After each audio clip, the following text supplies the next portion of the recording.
What happens when I challenge a bodybuilding doctor to try my malai tofu kebabs? Will these kebabs get the stamp of approval from a doctor who builds serious muscle? I'm Dr. Tila, and today I'm joined by Dr. Minil Patel. He's not only a brilliant doctor, but he's also a dedicated bodybuilder who's built incredible muscle on a plant-based diet.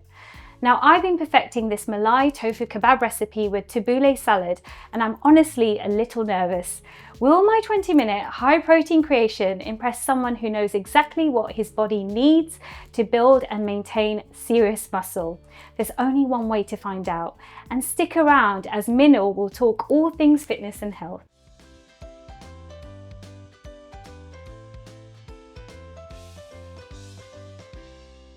So Minil, we met at one of the Plant-Based Health Professionals UK conferences, and we're both health professionals within that organisation. Do you want to tell them a little bit about your journey and what Plant-Based Health Professionals is? So for those of you that don't know, Plant-Based Health Professionals is an organisation. It's run by Dr. Shireen Kassan, who's a consultant haematologist at King's College London.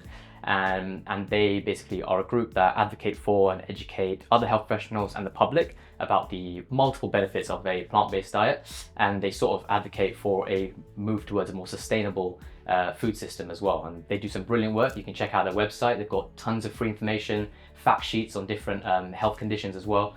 It's something that I use quite a lot with my patients as well. Same here. They're brilliant, absolutely brilliant. Yeah, Shireen's amazing and the whole organisation is amazing.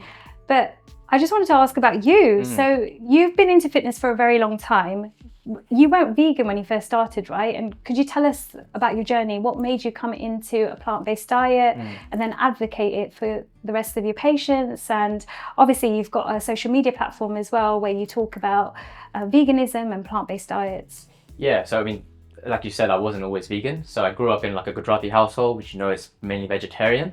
But funnily enough, all the men in the household ate meat. So as I was, so as I was, because I was a boy, as I grew up, I was eating meat as well. But obviously, we weren't eating beef because that's, you know, against our religion. So growing up in like a Hindu household, I was always told that, you know, vegetarianism is what Hinduism was about. But for some reason, we still ate meat as men. I didn't quite understand that, but that's how I thought it was normalized. And I always thought it was normal for boys to eat meat and women to be vegetarian. So even in there, you've kind of got this. It's kind of drilled into you that to be masculine is actually to eat meat. So I grew up eating meat just like all my friends as well. And then when I went to when I got to secondary school, I started eating meat even more because that's when I really got into like sports and lifting weights. And for me, it was all about getting protein. And obviously, protein only comes from meat, right? Wrong, obviously not. But then when I went to university, that's when I really got into lifting weights. Did you have guidance on it? Were people telling you? Did you have a coach that was telling you had to eat loads of meat to gain muscle? No, so I didn't have a coach. I had some friends that had kind of been lifting for a lot longer than me, and I was looking at kind of sort of the information that they were looking at online. And a lot of the information online, especially in the 2000s, was just following on from tradition, which was you need meat to build muscle, and you need meat for protein, and that animal protein is superior. So I was eating lots of it. Like I was eating meat several times a day. I was having things like red meat for breakfast. I was out of control, really. Like if you looked in my fridge and freezer. For breakfast. Yeah, it was a bit. It wasn't meat porridge, was it? No, it wasn't meat porridge. Okay. I mean, it was literally steak and nuts or steak and eggs. And funny enough, I wish I had done my Was it Atkins then? Because I don't think keto was around then, was it? Well, it was keto, Atkins, all of that was around. Okay. It was paleo. I'm older than you. So it was paleo that I was actually doing. The paleo diet, for those that don't know, it's a dietary pattern of just eating natural foods. So just meat, vegetables. You're allowed potatoes every now and then as well. Basically, it was whatever you could find thousands of years ago. That you found in a savannah and you killed yourself? Exactly. Well, the supermarket. So I was just eating that sort of thing. And then I think around 2016, I started being questioned by someone online about kind of the way I was eating. And that's when I first started hearing more about veganism. Because I was always an animal lover as well. Like I've always said that I love animals, you know, just watching them on TV, always like going to like safari, seeing them, you know, for me, animals were a big part of my life. And so I ended up kind of learning more about veganism that way, but I wasn't still ready to give up eating kind of meat. So for me, it was I needed to eat it to be healthy. But then people showed me information about veganism, about plant-based diets. And I kind of read online about kind of the multiple health benefits as well for plant-based diet. I saw that there were vegan bodybuilders out there that were doing it. People like Nimai Delgado, Derek Sinnet, Brian Turner, all these people that I saw online that were really big, jacked guys, and they were vegan. They were eating a plant-based diet. So I thought, weren't they taking steroids? Because that's what I get a lot. I think I remember showing someone a photo of yours, and they're like, "Nah, he's on steroids. No, he's on steroids." Or any vegan bodybuilder, they go, "Yeah, he's on steroids." Yeah, can't do that on plants. Which is crazy because, firstly, that's not how steroids work. You don't just magically build muscle if you take steroids, but it just shows you how warped people's views are, and people think that, you know, to get muscles you have to eat meat, and if anyone has got muscles without eating meat, then they must be on steroids, which obviously isn't true. I've certainly never taken steroids in my life. If I had, I'd be kind of embarrassed because I'm not as big as people would be if they took steroids. People that take steroids, you can tell when they do. They're kind of professional bodybuilders, and you can sort of tell when they have, because they look like they have. They're much bigger shoulders. The trapezius muscles are bigger. It's obvious. Also, you have health consequences of that too, that a doctor can find out, right? Exactly, and obviously as a health professional, as a doctor myself, I know what happens if you do anabolic steroids. You know, it affects your liver, affects your heart. It's a lot more hassle to take steroids than it is to not, because you have to take multiple blood tests, you have to be seeing an endocrinologist all the time, you have to really look after yourself, and you shut down your own production of testosterone if you take steroids. So I don't advocate for anyone to take steroids. It's just laughable to me that people think it's just that easy, that, you know, if you're in the lifting community, you're taking steroids. It's just not true. So did you see any health benefits then when you changed to being more plant-based? Yeah, I mean, so initially my reason for going plant-based was for animal rights. So I realized that what we're doing to animals, you know, keeping them confined in cages, breeding billions of them every year just to slaughter them for their meat, their milk, their eggs. And I was just like, I could never kill an animal myself. I'm so against what we're doing. How can I continue doing that? And I watched a video online, and literally overnight made the switch to go vegan for ethical reasons and for my own kind of morality. I was like, I don't believe it's right, so I can't continue to do it. Were you scared then to continue your gains on a plant-based diet, or do you feel that you knew enough by then, by, like you said, you saw Nimai Delgado, for example, doing it on a plant-based diet? Yeah, so to be honest, I was actually scared, and I've talked about this before as well to people, that initially my fears were that I would lose muscle and then or I wouldn't make as many gains, because I just didn't know about it, right? And it's a new thing for me, and I think a lot of people out there that are thinking about switching to a plant-based diet, that are into health and fitness, are always going to be worried. Will they be able to continue making the same gains as they are? Will they be able to, you know, perform as well as they are, build as much muscle? There's always that fear. So initially I had that same fear, and I spoke to a friend of mine who's a nutritionist, and he said to me, what he said really stuck with me. He goes, even if there's like a few % difference, is it sort of worth everything that the animals go through just for that few % difference? And that really stuck with me, because at that time I was so scared of like losing all my gains. But he actually said, well, there's not much of a difference anyway. There's no difference. And actually there are studies now that we've seen that show there's no difference. You know what, I'm not scared anymore. Even if there's a % difference, I'm going to go for it. And it's suffice to say, like, my journey has been like, you know, I've actually realized that there was no difference. Like, I've continued to build muscle, continued to get stronger. I got in the best shape of my life in 2019, and that's like where I did my first like photo shoot, where people can see pictures of me looking all shredded, and that's when I started getting the steroid accusations, which was really funny. And since then I've kind of realized that we need to educate more people about the benefits of a plant-based diet and show that actually people have nothing to fear. As long as you eat the right amount of calories, the right amount of protein, you're training the same, because that's the main thing. As long as you're training, you will continue to make the progress. It's when people stop training the same, or when they don't eat enough calories, or don't eat enough protein, or don't know what to eat, that's when mistakes happen and people start blaming veganism or blaming the plant-based diet, when really it's about the planning. Yeah, it's like they remove the protein and then just eat leaves and then be like, I don't have any energy, right? Yeah, I've seen people do that. Like, they'll just eat salads and they say, well, you know, I went vegan and I lost all my gains, I lost muscle. But actually, if you weren't eating the right amount of protein or eating the right amount of calories is really important as well, because we know a plant-based diet, especially a whole food plant-based diet, is calorie sparse. So there's not a lot of calories in like whole plant foods, but it's nutrient dense, and that's why we eat it, for all the health benefits that we get. It's full of polyphenols, fiber, micronutrients. That's why we're eating this sort of way. But if you're an athlete and you're burning loads of calories, like cycling, running, in the gym, you need to be replacing that with the calories, and you can do that from plant-based foods. You can't do it just with salads. And that's why we're making tofu, right? Because it's full of protein, and we can talk about all the myths with soya. I bet you get it a lot, right? Yeah. All these soy boy accusations and things, right? They think it grows man boobs and all of that kind of stuff, right? Yeah, I mean, people always knock soy all the time, but it's actually such a good and health promoting food as well. It's been eaten for thousands of years, so like maybe 3,000-4,000 years in Asia, people have been eating soy and soy products. So I'm sure you viewers know, but soy itself is from a bean, the soybean, and that bean's quite unique. It has more protein than other beans, and it's also got a property where it's got something called isoflavones as well. So I don't know how technical you want me to get with this, but isoflavones are what we in the soybean are phytoestrogens. So this is what everyone gets scared about, right? And then they say it's not the same as estrogen, right? Well, exactly. The reason it's called phytoestrogen is because they're plant molecules, so phyto, and the structure of them looks a bit like estrogen. And estrogen is a hormone found in men and women in different amounts. And when people think of phytoestrogens, they think, oh my God, if men have it, their estrogen level's going to go up, they're going to get man boobs, they're going to become feminized and all these things, in which we just know they're utter myths. And there's plenty of studies that have like put this to the test and looked at diets that are high in this isoflavones, these phytoestrogens.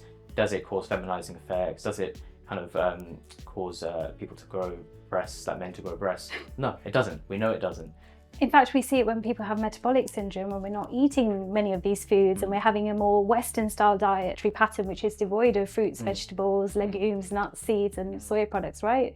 Yeah. So yeah. And you've done lots of advocacy. You said that you wanted to share this with the world, and I know you've been in a film as well and done many talks. Can you tell us a bit about that? Yeah, so I sort of realized I could use my platform to talk more about plant-based diets and fitness, and I found that people were really willing to listen as well, and I sort of thought, for me, it's a good way to lead by example and showcase like the benefits of a plant-based diet, rather than just telling people to go vegan or just telling people to eat more plants. If I showed them the benefits, then they're more likely to be kind of attuned to it and sort of try it for themselves as well, rather than kind of acting like I was going to force them to do something or force them to change their mind. Just kind of show them that there was a different way of eating, incorporating more plant-based foods into their diet for health reasons.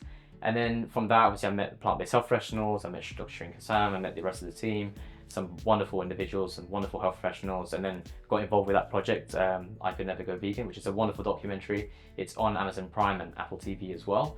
You can see the trailer on YouTube. I'll link it down below. And yeah, I think that documentary, if you watch it, your mind will be open to a new way of eating and a new way of looking at our food system and just how much it can impact not only your own individual health, but the whole planet as well, and all the animals that share the planet with us. Yeah, the same diet is good for the environment, good for the animals, and good for your health as well, right? And nobody has to be 100% perfect. Many people have done it gradually and not overnight as well. So we're trying to be inclusive and actually get people to see, look, it's not hard to make plant-based foods. You just have to think about it in a different way. And then you get used to knowing how to substitute certain things. And actually, I don't know if you found this, that when you went on a plant-based diet, actually you started eating more stuff. You started being more adventurous with things rather than sticking to, chicken and broccoli or whatever to go to the gym. Yeah, I think you just described my exact diet. So when I started going to the gym, and I'm sure everyone that is into fitness will know this, you'll have your protein source, which is like a chicken or some sort of meat or a fish. You'll have vegetables, which typically is just broccoli for bodybuilders, and you'll have your carb source, which is usually potatoes or rice. And that was literally my meals all the time. And it was like I was eating the same thing every day. There's no variety at all. But when I went plant-based, when I went vegan, I realized there's so many edible plants, like thousands of them. And you can combine them in all these different various ways. You can learn about all these new different recipes. This is why channels like this are wonderful, because you can learn all these new recipes. And I was just like, good plug there, good plug. And I was just like, wow, like I don't have to eat like this bland sort of, the same thing every single day. I can vary and change my diet a lot. And that's what I found with eating a plant-based way. I can literally do that every single day, and it's great. So we'd love to hear from you what you incorporate into your diet. Should we get started with the recipe? I am actually really nervous. Will this impress you? But let's see. Yeah, I'm sure it will. So Minil, should we get going with the marinade? Yeah. If you watch my videos, we get going with the blender first.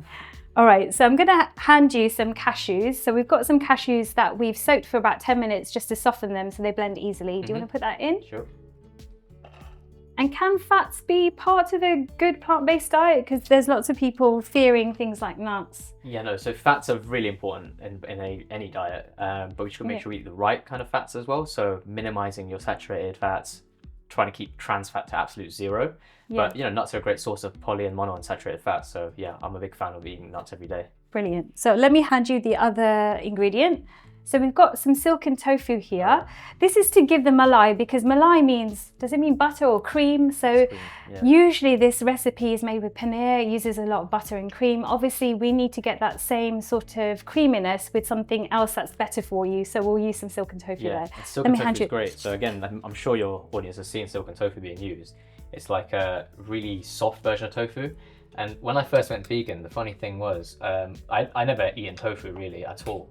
And I went to go buy some tofu to make, like, you know, people told me that it's really good to use, like, instead of making chicken, you can have tofu. And I went and bought silken tofu, and and you know when you're trying to make a recipe like that's requiring more firm kind of tofu, and you get silken tofu instead. How did you open the packet as well? Because usually, well, I cut it open with scissors, and when I took it out, I went to cut it, and it just broke and disintegrated in my hands, and I was like, is this what tofu is supposed to be like? And that's what I did in my first video. Yeah, it was a big mistake. But silken tofu is great because you can blend it and make like really creamy sauces. You can even make desserts with it. It's a really versatile sort of food, but you just got to know to use it for the right recipes. So we're going to add some water so that we can blend this. Do you want to add that in? Yeah. Can you close the lid now? I don't know. I've been messing with this lid for a while. Let's see, actually. I can. Oh wow! I can't even do it while it's not on the blender. Amazing. All right. So if you put that on there and we'll blend it. Cool. You don't have to see my pretty face now. So now actually, there we go, and it's locked in. Yep. Yeah. I'd have to hold the top, do I? No. Are we chopping? It's not one of those where you put a stick inside. My mum's got one where you have to put a wooden spoon inside. Puree. Puree. Right. Minil, because my garlic is not pureed, let's put that in as well so that we don't get bits of garlic. Yeah? Sure. So we've got about 100 cloves here, if they come out. Do you want a spoon? Yeah, we'll get the last bits out. I don't want to waste any garlic. Yeah, both our mums are watching, both Indian mums. Going, don't waste. Okay, and you can blend again. Okay, now let's see if we can get the, okay, yeah, straight on. He knows how to use a blender, people. You tell me, does it look smooth enough? Yeah, so that's done now. Okay. If you want to pour that in now, I'll give you a bigger spoon. My mum's going to be impressed. She's just like, I just want to swap my children around because this one, look, he's got everything out of the bowl. And here you are as well. There you go. Excellent. I love being sous chef today. Okay. Sous chef. Am I the sous chef today or are you the sous chef? No, I think you've taken over. Okay. All right, so let's add the rest of the ingredients. I've got some spices here. Do you like lots of spices? Yeah, of course. I'm Indian. Okay. All right, so we've got some, can you guess what that is?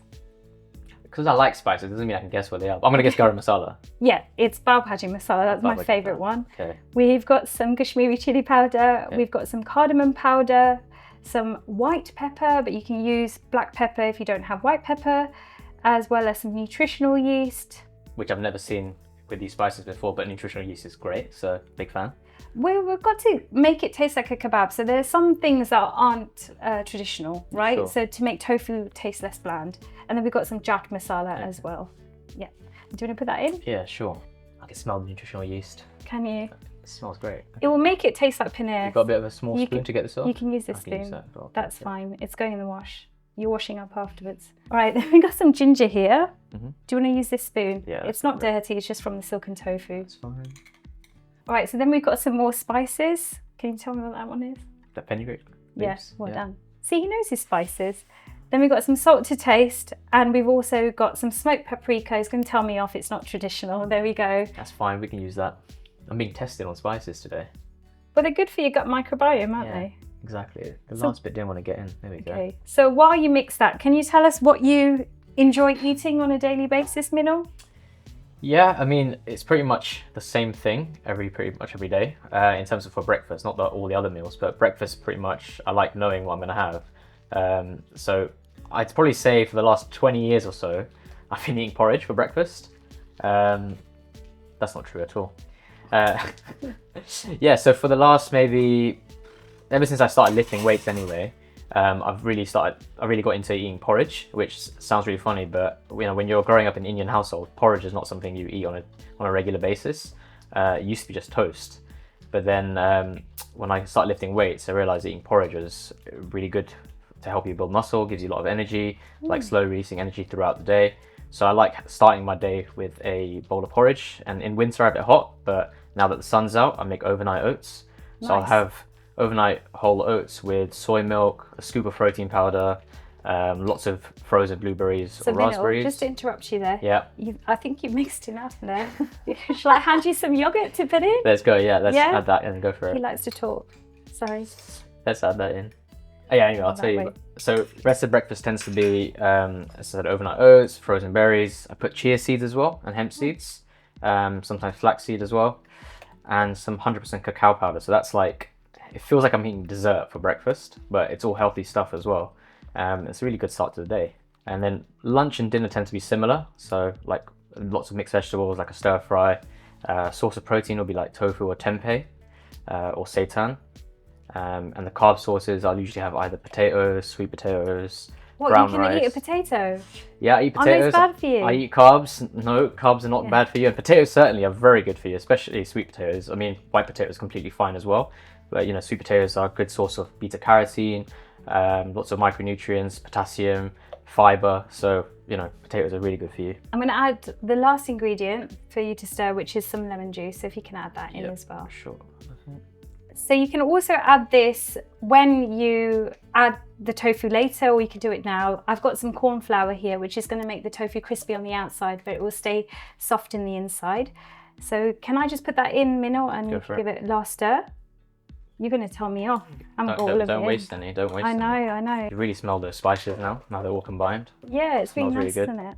That's mixed. Yep. We're going to put in some cubed extra firm tofu, which I've pressed for about half an hour. The longer you press it, the better, because it will get rid of all the moisture and get it to the right texture. So we just cut it into 2 centimeter cubes here, and I've got a block of tofu here. Yeah. So do you want to put that in? Yeah, and this is firm tofu, not silken tofu. So this is the stuff I was looking for when I found the silken tofu by accident. And you can see it's very different because it doesn't just crumble up. It keeps its shape, and that's what you want for a recipe like this. Yeah, and I've cut them bigger than normal because you want to skewer these. So if you make them any smaller, they'll break apart. And then we've got some red pepper, if I can open the box. Do you like tofu then? You're saying it's your main protein source? Funny enough, I used to hate it when I didn't eat it. But you know, when you go vegan, you develop taste for new things, and now I think I eat tofu every single day, so I'm safe to say I'm a big fan of tofu. When we've looked at kind of the outcomes on the health outcomes on humans, we see that people get lower rates of certain types of cancers, improved kind of metabolic health, so lower rates of type 2 diabetes, lower rates of heart disease. They can actually have cholesterol lowering properties as well. Yeah. So they're actually a really healthy food to get in, soy products anyway, and we think it's because of these phytonutrients that a lot of these health effects are being had as well. And it's a complete protein as well. It contains all 9 essential amino acids that we need from our diet. Exactly. So we're going to add some bell pepper, which I've cut to the same size as well. So if you want to add that in. And then we're going to add some onion. Do you like onion, Minil? Yeah, onion's great for flavour. You're going to talk about the health properties? No, I'm not. I mean, yeah, they're sort of dietary fibre. Okay. Again, great purple colour, so... Yeah, we're going to have a 50-minute video at the end of this. Right. So we've got some red onion, which we've cut into the same size as well. Just going to add that. Nice. And that's all the marinade ingredients, and we'll leave it for about 6 to 8 hours is the best time, or overnight. But you can leave it for half an hour to an hour if you don't have time. But it will taste better the next day when all the flavours meld in. Meld in? Yeah, meld's a word. Is it? Yeah. Is it? It will taste better the next day when all the flavours absorb inside the tofu cubes, the pepper, the onion. All right, so that's done. Let's get going. Just like magic. Do you like our aprons? Pretty snazzy, right? I do like this apron. Yeah, you can keep it afterwards, right? As long as you replace it for the next guest. All right, so these are tofu cubes that I've marinated earlier. So we'll use these, and we'll use that one too. So let's skewer these. Cool. So I've got some metal skewers here, which I promise I'm not harming anybody, especially my guests. But basically, we're going to skewer them in line. So we're going to do 1 tofu cube, then pepper, and then onion. And what I forgot to say is that if you don't want to open a whole packet of silken tofu just for a couple of tablespoons, just use extra yogurt instead. Okay, so if I get one here for you. So doing tofu cube, onion, pepper. It doesn't matter, but as long as it's one in line, right? All right. Okay. Go for it. Let's have a race who does it faster without actually getting it all over the pinny. You need to also make sure you don't break the tofu cube as well. Yeah, I mean, all my hard work cutting it. Some of these, you've cut them too small. Have I cut them too small? Some of them. The apron was a good idea. I told you.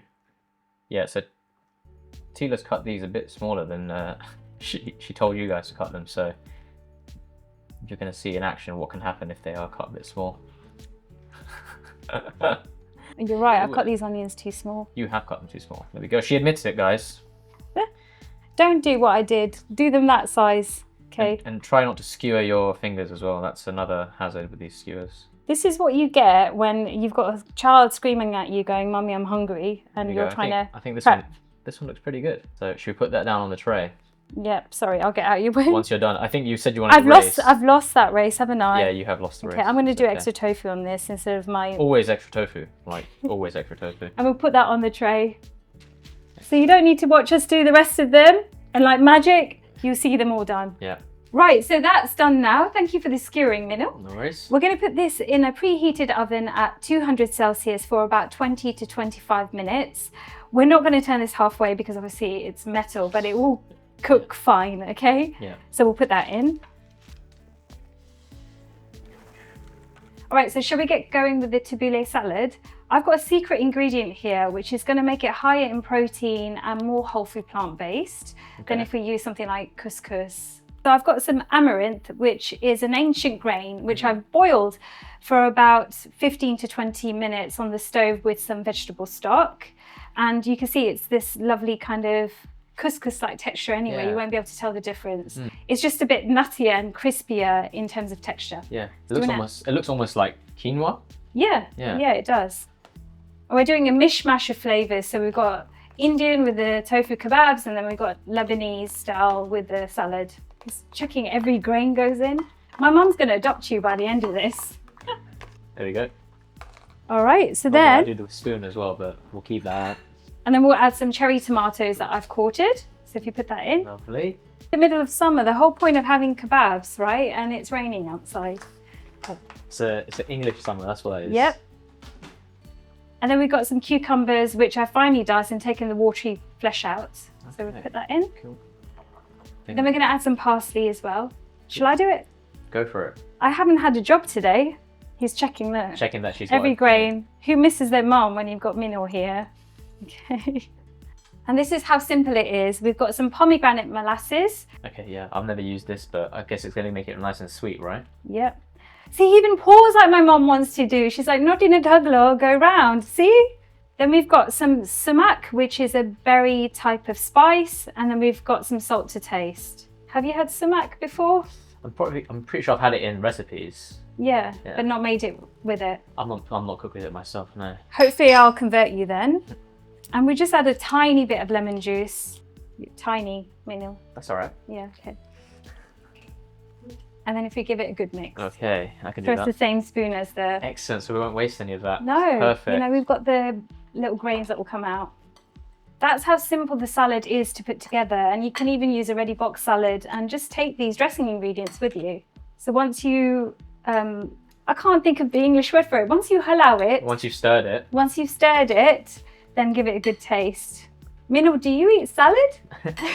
So yeah, I think salads are great, like on the side usually. Or if I make a salad, then I will make sure that I bump up the calories that are in them with things like whole grains like this. So normally I use quinoa, sometimes bulgur wheat, and then I will add like tofu to salads as well, just to bump up the protein intake, or even tempeh. Yeah, because like when you eat a salad outside, all they think about is a bit of like, you know, sorry looking cauliflower and lettuce, basically, and call that a salad. And then people think veganism is just about, you know, sorry looking salads as well. It's much more than that, isn't it? A lot more than that. It's a great way to get like so many different plants into one dish. So as you know, like, we should be eating about 30 different plants every week to kind of feed our gut microbiome.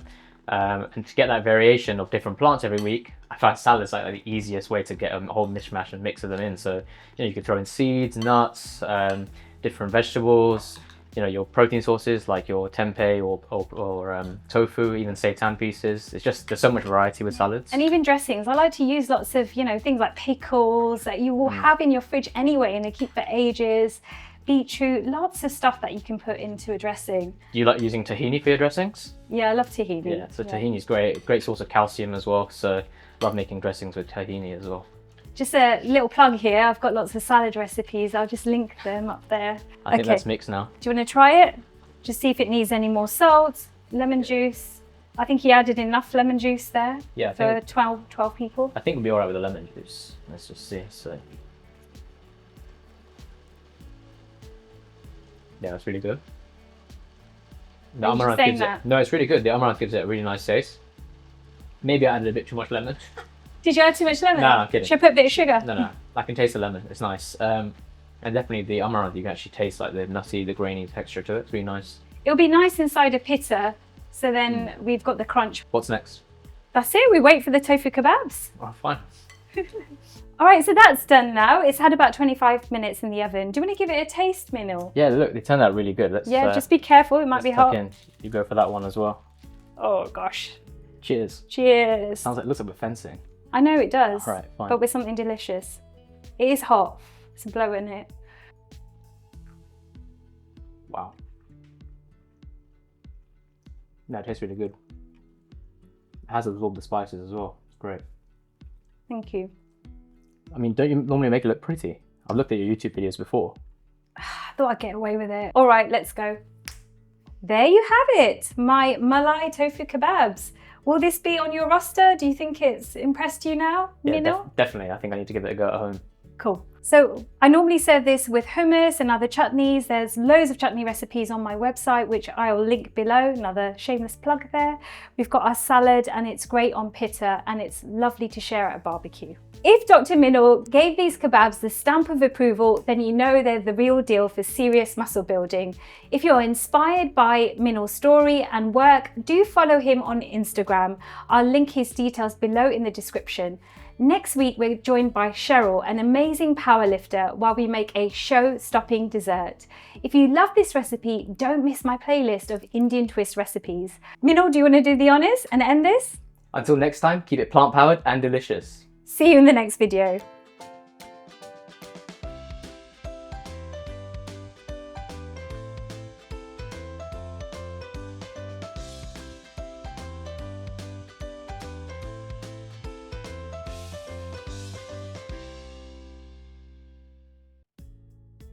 That fly, I swear it's the same fly every video, like. He lives in here, he's like, yes, it's my time again. She's got food. Action. Indian food. What happens when What happens when I challenge a bodybuilding doctor to try my malai tofu kebabs? Why are you laughing? I'm just smiling. Laughed. Fair enough. Oh. I'm so excited for this blue. This fly. Let me show it at the door. Will my 20-minute high protein creation impress? I don't know. Maybe. It went too fast. Okay, so keep looking here, okay? Don't look at her. Yeah. Okay, fine. So Minil, should we get going with the marinade? Yeah, sure. Yep. Yeah, sure. Yeah, sure. all right, that was about. Okay, go. 1, 2, 3. I might do the nooch one though. This is like crack. Vegans love this stuff. Vegan crack. Vegan crack. Nooch, yeah. So, yeah, onto the table. Yeah, that'll do. Thank you. You can have it as a snack.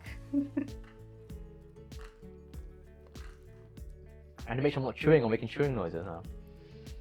That was a mistake. I shouldn't have had cashew nut. Why? Because I'm chewing.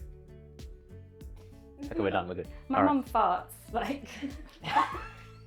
We were talking about that earlier. And I was like, make sure you don't fart on camera. She's like, anyway. why are you making stuff that gives me gas? Oh my god, okay. And it doesn't cause you to have hormones? What do you mean? Doesn't have hormones. It doesn't cause you to have hormones. Do you know Tila, you gotta ask that. Hormones. Tila, you gotta ask that question again. Alright, okay, fine. If Dr. Minil gave these kebabs a stamp of approval, then you know... Keep it plant-powered and delicious. See you in the next video. I'm not going to see them in the next video though.